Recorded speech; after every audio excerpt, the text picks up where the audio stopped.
Terbongkar. AS diam-diam jual ribuan rudal ke Iran lewat tangan Israel. Amerika Serikat, AS, yang secara terbuka memusuhi Iran justru terbukti menjual senjata ke negara tersebut.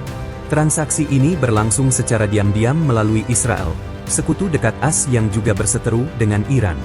Inilah yang terjadi dalam skandal Iran-Contra tahun 1986 silam.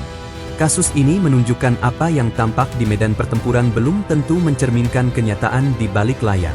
Kadang, pihak yang terlihat bermusuhan justru menjalin kerja sama tersembunyi demi kepentingan tertentu, supaya tetap cuan.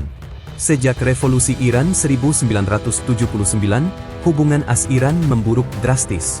Ketegangan memuncak setelah Mohammad Reza Pahlavi, 1941 hingga 1979, digulingkan dan sekelompok mahasiswa menyerbu kedutaan besar AS di Teheran lalu menyandera 52 staf. Akibatnya, AS memutuskan hubungan diplomatik dan menjatuhkan embargo total, termasuk penghentian pengiriman senjata. Namun, arah kebijakan mulai bergeser ketika kepemimpinan berpindah dari Presiden Jimmy Carter, 1977 hingga 1981, ke Ronald Reagan tahun 1981. Di bawah Reagan, 1981 hingga 1989, Washington mulai mencari cara terselubung untuk kembali menjalin kontak dengan Iran. Sebab, AS berada dalam kondisi sulit. Tahun 1982, terjadi kebuntuan negosiasi pelepasan sandera WNAS oleh Hizbullah yang didukung Iran.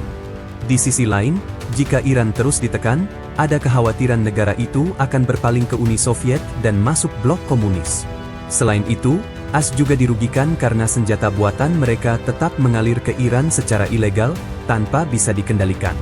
Para pejabat Reagan menghadapi kerumitan dalam merumuskan strategi yang berhasil untuk menangani masalah-masalah kontemporer, tetapi juga dihadapkan pada warisan yang menyakitkan bagi ingatan nasional, ungkap Robert Bussey dalam Reagan and the Iran-Contra Affair, 1999-56.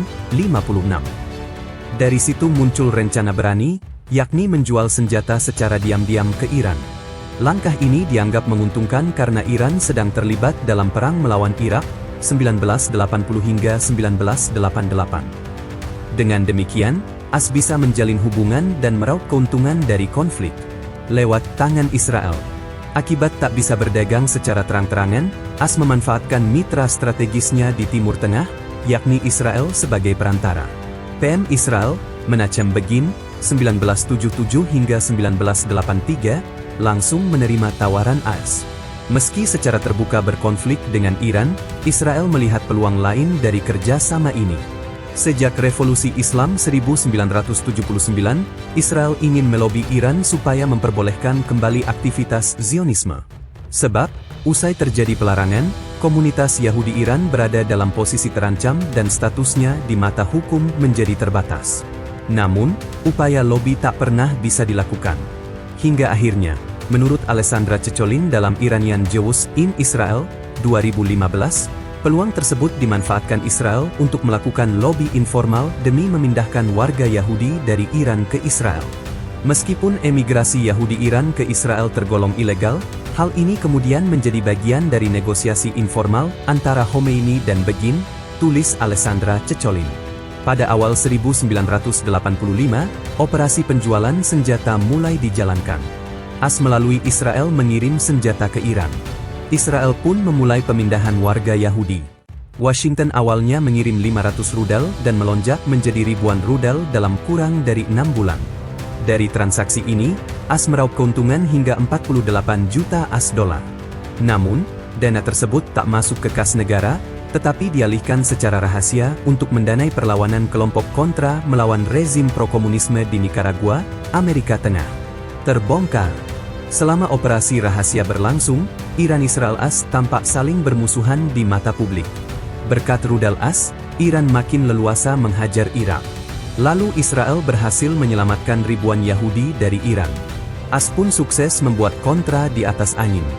Hingga akhirnya, semua terbongkar pada November 1986. Seorang pilot kelompok kontra ditawan dan buka suara soal keterlibatan pemerintah AS.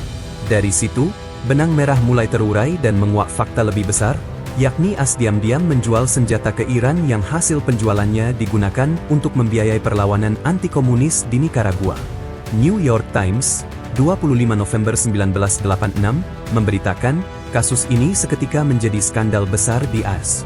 Sebab, operasi rahasia bertolak belakang dengan sikap resmi AS yang memutus hubungan dengan Iran, yang disebut pendukung terorisme.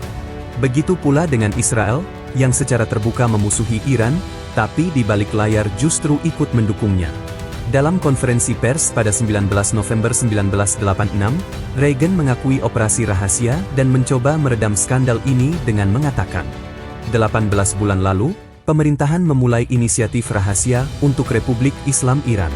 Tujuan kami ada 4, mengganti hubungan permusuhan, mengakhiri perang Irak-Iran lewat negosiasi, mengakhiri terorisme, dan membebaskan sandera, jelas Reagan.